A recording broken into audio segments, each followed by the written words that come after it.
Hey, Slick Talkers, thank you so much for tuning into this podcast. And I know that if you love this show, you'll also love my morning show called Good Morning Hospitality with my co hosts Michael Golden and Brandy Canali, as we spend 30 minutes every Monday morning to dive into the industry's top latest news and trending topics. So go check it out on wherever you find your podcasts at Good Morning Hospitality. And you can live stream with us on Monday mornings on LinkedIn, Twitter, Facebook, and of course, YouTube. Now, I hope you enjoy this episode. Welcome to Slick Talk, the hospitality podcast where we discuss all things hospitality, hotels, and business. You can find us online at slicktalkthepodcast.com and on every podcast listening platform.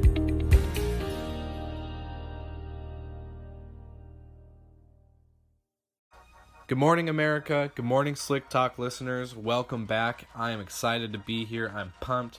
This episode is pretty sweet because this is about a company that has grown twice the amount of revenue every year that they have been operating. They are the hybrid company of the hotel industry and the hospitality industry. So get ready because Stay Alfred is here and they're going to stay for a while. Stay Alfred is a company that was created by Jordan Allen, and Jordan Allen was an Army commander and airborne ranger. Much love for my brother in the military, and for all my military members that are listening, check out this company because, man, their story is sweet, their story is cool, and the people that are involved in this company are just pretty amazing overall from what I've done my research on and read articles about, and hopefully we'll be staying at and probably doing an interview.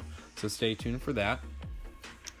Stay Alfred, pretty much in 2015, they had 13.5 million in revenue, and they've doubled every year, which is huge, especially because now we're in 2018.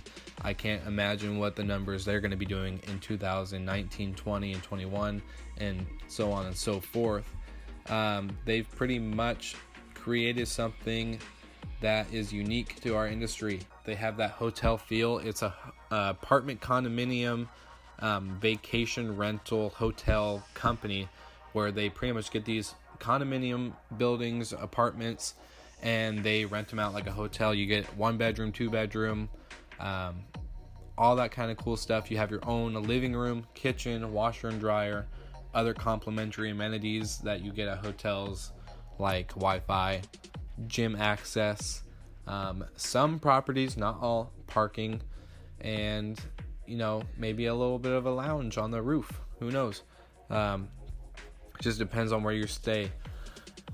This is kind of cool because I know that staying at hotel properties such as like Marriott or Hilton, there's so many umbrellas, so many brands under that umbrella of the actual company, aka Marriott.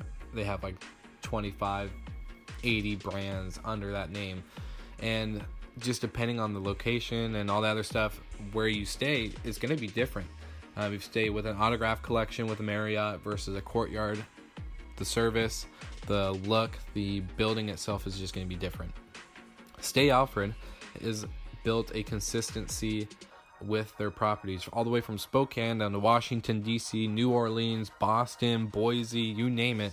They are there, and they have built a consistent brand, a consistent stay for all their guests. So if I stay in Spokane and anywhere else, I'm going to get the same feel, I'm going to get the same type of room, and I'm going to get the same result every time, which is huge because when I owned my business in Spokane, our motto was, we set the standard, we are the industry.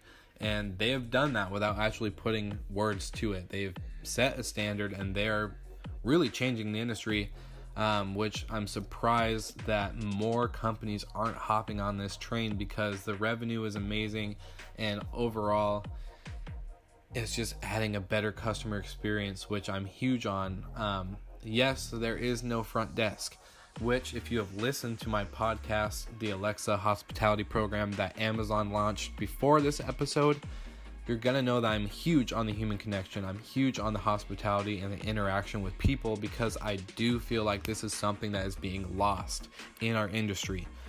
But that being said, yes, they don't have a front desk, but the way they have set it up, they've made that nice in between. Like I said, they are the hybrid company.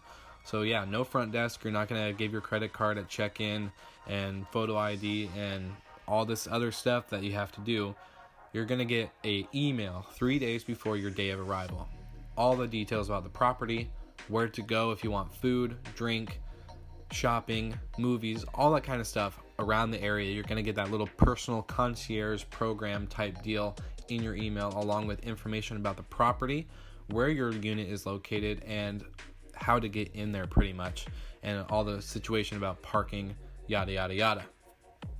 So like I said, it's that hybrid company, and man, they're really changing it, because this adds such a huge convenience for business travelers or people that are staying for a short period of time, where they can really just get in and do what they need to do without having to coordinate so much stuff. Like Airbnb, I know you have to coordinate all this stuff with the host and do the, tell them when you're going to be there so they give you the keys and all the stuff that you have to do. Versus Stay Alfred, their properties, boom, you have the information 3 days before. You follow that to the letter, you're fine. Easy money, let's go. So another thing about this, their booking is a little bit different. Like a hotel, hotels most likely don't charge you until you check in. Stay Alfred, they charge 30% upon booking, then the full amount 30 days before your day of arrival. This means that if you are staying within the 30-day window, they are charging you the full amount. So be aware, people, pay attention to when you're booking hotels. This is one of the things that I've been huge on. People don't pay attention, they book it, and then all of a sudden they get charged, and they're like, what the heck? They don't count in the factor of taxes and maybe a hotel fee or whatever it is. You know who you are. I know there's people out there that do this. I've seen it. My friends, my family does it. You're the worst. Just kidding. I love you guys. Pay attention to your information when you're booking, because this is huge. If you're trying to plan and if you're doing a budget type deal, you're going to want to know that you're being charged right away.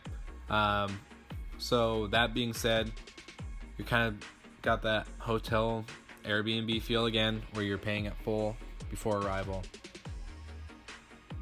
Okay, so now that I've kind of like really dived into that, this has been somewhere that I've wanted to stay for a long time. I want to check out the property because in the media, on news articles and their website and just overall media, Facebook, social presence, they look like a sweet company to stay. They don't have bad prices. I've actually tried booking a room just to see what it was like, and excuse me, really convenient pricing. Somewhere I definitely would pay to go, because most hotels, you're going to be paying $150 to that $180, maybe a little over $200 range. Versus here, I've seen a 2-bedroom apartment, 1 bath for $128. Add in that nice $60 service fee for their property that you'll be staying at, and rounds up that it's not too bad of a price. Kind of comfortable if you're balling on a budget. I would definitely really consider if you can afford it. Anyways, boom, they send you the email 3 days. I'm going to stay here, hopefully coming up in September, October, and I'm going to give a full report on the interaction I've had with email, booking, getting into the property, staying at the property, and checking out. Was it worth it? Are they changing the game as much as I think they're changing? One exciting thing that most hotel companies, yes, will have someone who kind of scouts properties, location, yada yada yada, all the stuff to make sure their guests are going to get the full effect, have places to go, places to do, things, whatever. They have a VP of real estate. His name is Grant Gwynn. He pretty much travels all over the world, finds the best cities. He finds the best downtown location that you possibly can get for an apartment complex, and reports it back, and the team goes to work in setting up a Stay Alfred location, which is huge, because when I am there on leisure, I want to go shopping.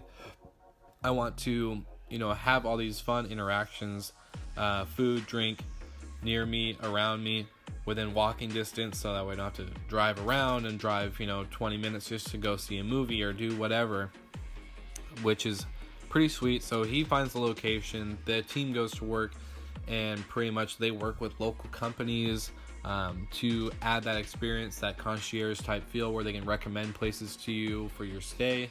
They have a sweet business account type deal where you can set up a business account for you and your employees or your staff, however you'd like to go, and set up that where you get, discounted rates, you get easy cancellation policies, you get, return guest bonuses, and just overall good customer service for your business. If you want to keep that nice, let's say, convenient feel, instead of having a hotel room, you and your staff can get an apartment and do work from there and do all sorts of cool stuff. Pretty amazing. Like I said, overall on paper and media presence and city presence, I would say, local cities are writing articles about their properties, and it's all been really good reviews. It's definitely worth checking out. It's definitely something I'm going to do. And they seem like a great company. Changing the game, which is huge. I'm surprised. Like I said, most companies aren't actually doing this. And it's going to be a big change. I can definitely see the industry is going to more fluctuate towards this type of deal, leaning away from front desk and concierge and going to more tech and modernism, which, who knows, could be good, could be bad. But right now, I can see it being a little bit of both. For whatever kind of traveler you are, if you like that human interaction, maybe this is not the place for you. You want that front desk people, you want the room service, the housekeeping. Definitely stick to your average hotel or, your consistent brand that you stay with. But if you're looking for more of a in-out, bigger space, not too expensive, kind of vacation home feel, this is the route to go. It's going to be quick, easy. You're going to have that in your email box 3 days before your arrival. What more could you ask for? Seriously, because I know there's so many times where I guess I've seen guests not really look into the property, not look into parking. They don't know that there's valet for this much, or they don't know there's self-parking for this much. They just expect it to be a parking lot. You park there, you go in, and I don't know, people don't do their research. But that's okay. That's what they're there for. People know their job. So I'm looking forward to my stay. I'm going to be booking it here soon.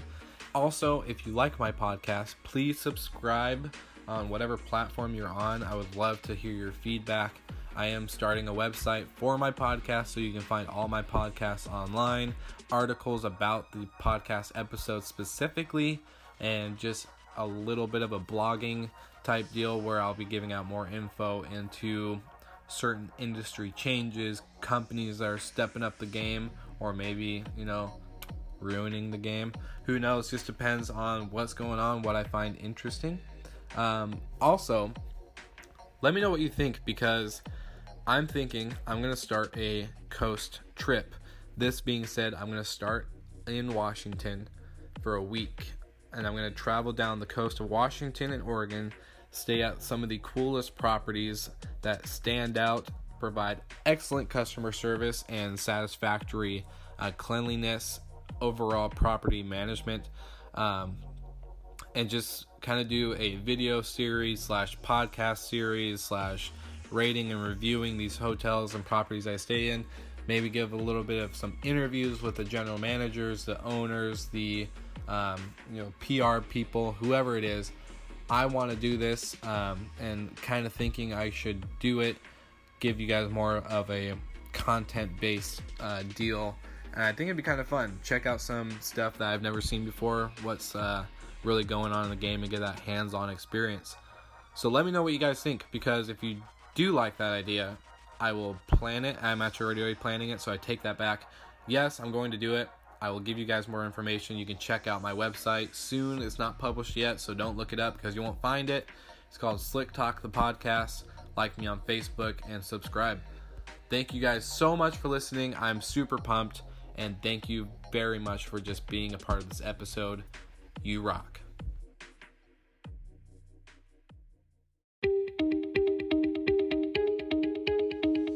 Thank you so much for listening. We love your support and want to provide the best we can to all our listeners. So please find us online, social media, and on Spotify, Apple Podcast, and Google Podcast.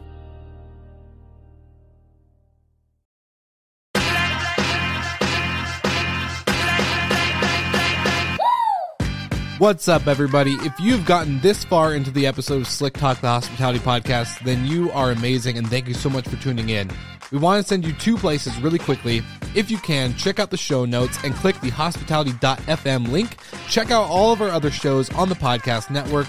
And don't forget, if you have someone that you want to hear on the podcast, then fill out the guest fill out form so that way we can get them on the show. Thank you so much for tuning in, and I hope you enjoy another episode of Slick Talk, the Hospitality Podcast.